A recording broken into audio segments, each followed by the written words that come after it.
मोर प्रिय छात्र छात्री मानू पुणी थे स्वागत एवं अभिनंदन। आज आम पढ़ा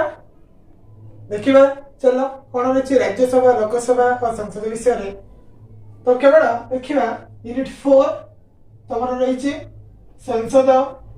जहाँ विधानमंडल रही कि संसद जहाँ संसद को दुई भाग में विभक्त कर गोटे हूँ लोकसभा और गोटे हूँ राज्यसभा। ताहले लोकसभा हूँ आमर निम्न सदन जहाँ धारा हूँ 81 धारा जहाँ लोकसभा कह जाए निम्न सदन को जहाँ सदस्य केवल 25 वर्ष हेले से सदस्य हो पार लोकसभा सदस्य होगा 25 वर्ष अति आवश्यक 25 वर्ष पर कार्यकाल हूँ 5 वर्ष। लोकसभा सब सदस्य मैंने अच्छा से मैंने 5 वर्ष पर्यंत से कार्यकाल करेंगे। हाउस ऑफ द पीपुल कहुए हाउस ऑफ द पीपुल कहुए मन रखा। ताले संसद धारा 70 धारा अनुसार दुई भाग में विभक्त कर लोकसभा और राज्यसभा माने प्रथम संसद एतिक धारा 79 धारा तो यहाँ धारा 81 लोकसभा 81 द्वितीय रही कौन राज्यसभा जहाँ को उच्च सदन कह जाए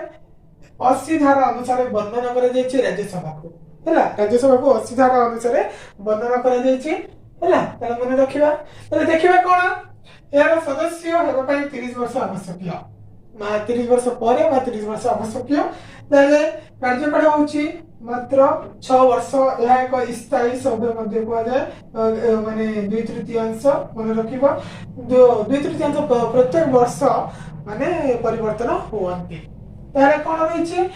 काउंसिल ऑफ द स्टेट कहुए काउंसिल ऑफ द स्टेट कहुए मन रखा। तो यपरी भाव में केवल आज यही टॉपिक रे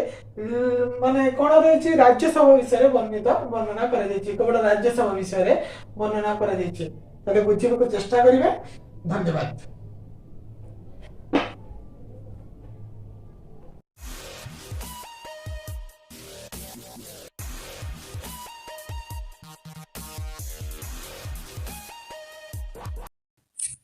तो पिला माने देखिबा आमे यूनिट 4 रे रही राज्यसभा और लोकसभा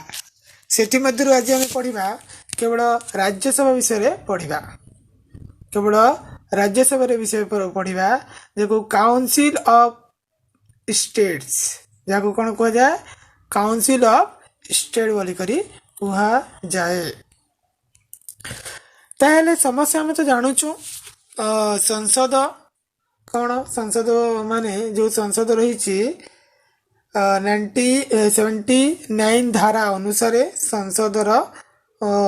प्रणाली गुड़िक वर्णित होती से भाव में संसदर दुईटी कक्ष रही गोटी है राज्यसभा आ गोटी है लोकसभा मन रखिबो है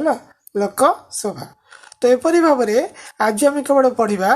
राज्यसभा विषय पढ़ा कौ सभा विषय पढ़ा केवल राज्यसभा विषय पढ़ा। तो केते गुड़े मुख्य बिंदु गुड़ी को आलोचना करवा देखा चलतु। राज्यसभा होउची जे एहा उच्च सदन माने राज्यसभा होउची संसदर जो संसद रही संसदर उच्च सदन होउची राज्यसभा है जहाँ को काउंसिल ऑफ स्टेट्स कह जाए आम भारत रे जहाँ को कौन कह जाए काउंसिल ऑफ स्टेट कह जाए मन रखिबा। नेक्स्ट पॉइंट रही संविधान 80 धारा अनुसार राज्यसभार गठन प्रणाली जो राज्यसभार गठन प्रणाली वर्णित होती संविधान 80 धारा मन रखिबा है संविधान 80 धारा अनुसार जो राज्यसभार जिते भी गठन प्रणाली वर्णित होती। नेक्स्ट पॉइंट देखिबा राज्यसभार सर्वाधिक सभ्य संख्या हेउची 250 केते 250 जन सदस्य रहिबा आवश्यक कौथिरे केवल राज्यसभा मन रखिबो है तार सर्वाधिक संख्या केते 250 ताहले सेथि मध्यरु देखिबा 238 जन किए ताले 238 जन होउचंती सदस्य जे कि राज्य जो आम राज्य केते रही वर्तमान 28 राज्य रही आउ जो केंद्र शासित अंचल जब वर्तमान केंद्र शासित अंचल केते रही मात्र 8टी रही हाँ ना नहीं वर्तमान 8टी रही से राज्य 28टी और केंद्र शासित अंचल परोक्ष भाव हैला मन रखिबा परोक्ष भाव निर्वाचित हुअंती हैला। नेक्स्ट पॉइंट देखिबा नेक्स्ट पॉइंट कोन अछि राज्यसभा जो राज्यसभा रही अवशिष्ट 12 जन जो सदस्य मानंकु राष्ट्रपति जहाँ भारतर राष्ट्रपति मनोनीत करती माने 12 जन को किए मनोनीत करिवे राष्ट्रपति माने क्यों मानंको मनोनीत करिवे जेपरिकी से साहित्य क्षेत्र रे पारदर्शिता लाभ करिथिबो कला क्षेत्र रे पारदर्शिता लाभ करिथिबो विज्ञान क्षेत्र रे कलादर्शिता लाभ माने पारदर्शिता लाभ करिथिबो समाज सेवा माने समाज क्षेत्र रे विभिन्न सेवा से करिथिबो से पारदर्शिता हासिल करिथिबा सदस्य मानंकु 12 जनंकु किए मनोनीत करती राष्ट्रपति मनोनीत करती कहीं मनोनीत करती माने साहित्य क्षेत्र में पारदर्शिता लाभ कर साहित्य कला विज्ञान समाज सेवा यही क्षेत्र में जो विशेषज्ञ लोक माने विज्ञत लोक माने पारदर्शिता हासिल करिथिबे सी 12 जन को मनोनीत करिवे राष्ट्रपति राज्यसभा रे। नेक्स्ट पॉइंट देखिबा जनसंख्या भित्ति प्रत्येक राज्य जनसंख्या को देखिए माने गोटे राज्य रे केते जनसंख्या रही से अनुसार राज्य और केंद्र शासित अंचल रे तार प्रतिनिधि राज्यसभा को पठाती माने जो प्रतिनिधि भाव में राज्यसभा को पठेबे राज्य रे केते जनसंख्या रही और केंद्र शासित अंचल रे केते जनसंख्या रही ए दुटा को देखिए तापर प्रतिनिधि राज्यसभा को पठाती पठाउछंती हैला। नेक्स्ट रही हमर नेक्स्ट पॉइंट देखिबा ओडिशा रु राज्यसभा 10 जन सभ्य अच्छा वर्तमान ओडिशा रे केतोटी रही सदस्य संख्या मात्र 10 जन सभ्य अच्छा राज्यसभा हैला मन रखिबा। नेक्स्ट पॉइंट रही वर्तमान यार सभ्य संख्या 250 जन अच्छी वर्तमान हैला मन रखिबा वर्तमान राज्यसभा सभ्य संख्या होचंती मोट सभ्य संख्या होचंती 250 परीक्षा प्राय पड़ी थाए वर्तमान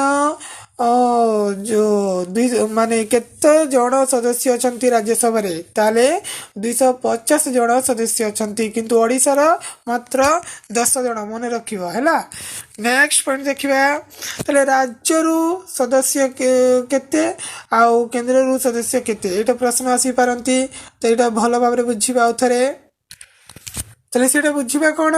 माने वर्तमान एहार सभ्य संख्या अछंती केते 250 ताले राज्य रु केते हैला देखिबा राज्य रु मात्र होचंती 238 राज्य रु और केंद्र शासित अंचल रु होचंती मात्र 12 जन ताले 238 और 12 को जदि आमे जोग करिबा ताले केते हबो 250 हबो आमे समस्त जानुछु सेति पई वर्तमान 250 संख्या अछंती हम राज्यसभा रे हैला मोट सदस्य संख्या ताहेले संविधान 89 धारा अनुसार अध्यक्षता करती उपराष्ट्रपति किए अध्यक्षता करिवे उपराष्ट्रपति होचंती अध्यक्ष राज्यसभार पदाधिकारी भाव में अध्यक्षता करती धारा 89 मन रखिबा धारा केते 89 संविधान अनुसार सेपरी भाव में जता हेले अध्यक्षतार दरमा केते वर्तमान अध्यक्षतार दरमा होचंती 1,25,000 टंका माने मासिक दरमा राज्यसभार जो अध्यक्ष जहाकू उपराष्ट्रपति 1,25,000 टंका से पाइबे और यह सहित विभिन्न सुविधा सुजोग मध्य पाइबे जेमिति रहिबा पई फ्री रे रहिबा पई घर आवश्यक तांको दिया जीवो हैला विभिन्न प्रकार सुविधा माने तांको जीवा सेवा पई माने जहाँ भी यातायात पई खर्च सरकार द्वारा दिया जीवो एपरि भाबरे तांको सुविधा सुजोग मध्य दिया जाउछि अध्यक्षଙ୍କୁ उपराष्ट्रपतिଙ୍କୁ एपरि भाबरे अध्यक्षता को सहयोग करने पाई जो उपराष्ट्रपति रही सहयोग करने राज्यसभा जड़े उपाध्यक्ष थांती जहा सदस्य मानक द्वारा निर्वाचित होइथांती माने 250 मध्यरु जड़े किए हेबे उपाध्यक्ष होबे सेठी मध्यरु हैला तो एटा मन रखिबा मोस्ट इंपोर्टेंट रही तो से भाव में नेक्स्ट पॉइंट को जीवा जो राज्यसभा रही से राज्यसभार प्रत्येक सदस्यंकर कार्यकाल होची केते वर्ष मात्र 6 वर्ष केते वर्ष 6 वर्ष ताले राज्यसभार सदस्य होबा पई केते वर्ष आवश्यक पड़ी पारे ताले 30 वर्ष आवश्यक होई थाए राज्यसभार सदस्य होबा पई मन रखिबा नेक्स्ट पॉइंट रही संविधान 83 धारा अनुसार केते धारा अनुसार संविधान 83 धारा अनुसार 83 धारा अनुसार राज्यसभा एक स्थायी सभा राज्यसभा होची एक स्थायी सभा हैला मन रखिबा किंतु यार 1/3 तो हैला यार 1/3 यह कार्य को सुपरिचालना करने प्रत्येक 2 वर्ष रे प्रणाली को सुशृंखलित करने पदवी त्याग करथिले आउ बा करिथांती बा कराइथांती आउ 6 वर्ष कार्यकाल पूर्ण करबा आगरु 2 वर्ष रे प्रत्येक वर्ष परिवर्तन होता है जहाँ प्रथम राज्यसभा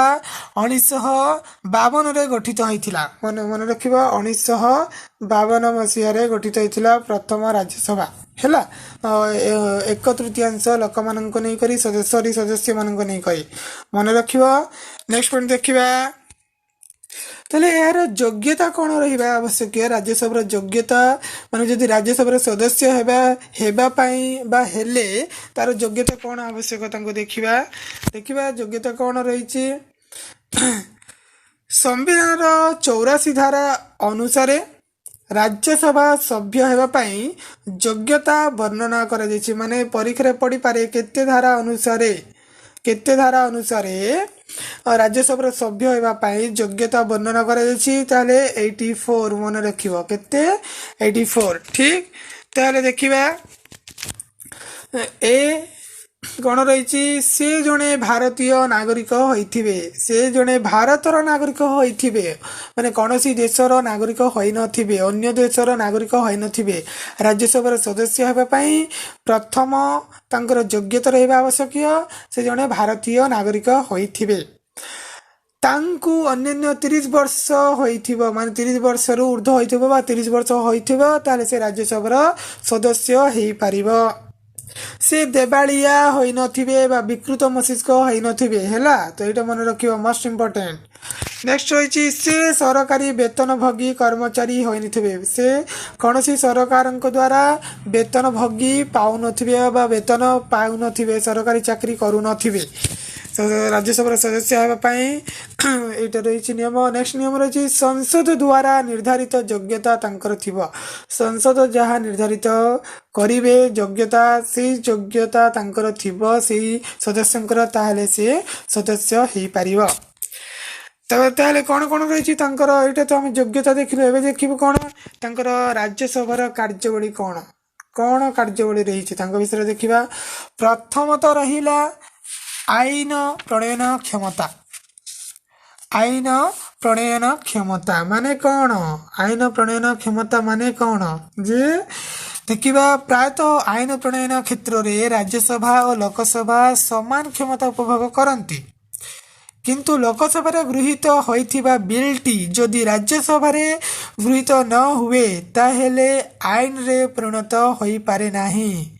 साधारण बिल क्षेत्र रे राज्यसभा से ही बिल को 6 मास पर्यंत अटकाई रखिपारे जदि ए क्षेत्र रे कौनसी विवाद उपजे ताहेले संविधान 108(1) धारा अनुसार राष्ट्रपति मिलित बैठक डकांती धारा 108(1) अनुसार है एतिकी धारा अनुसार आईन प्रणयन क्षमतार राष्ट्रपति बैठक डकांती आही मिलित बैठक रे लोकसभार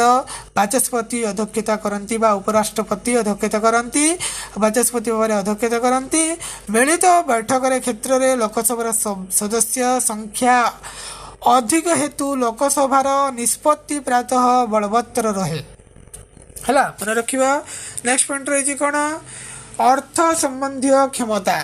कौन अर्थ संबंधी क्षमता जहाँ फाइनेंशियल पावर मध्य कह जाए ताले अर्थ संबंधी क्षमता कौन देखिए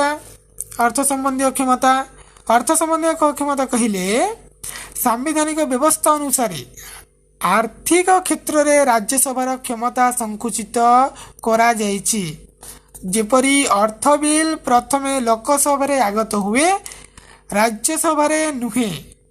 राज्यसभा खूब बेसी रे लोकसभा द्वारा गृहीत अर्थ बिल को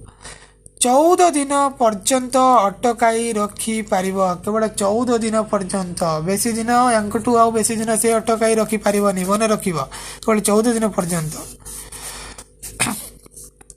तापर कौन रही अर्थ बिल क्षेत्र में राज्यसभार परामर्श को ग्रहण करा जाए नहीं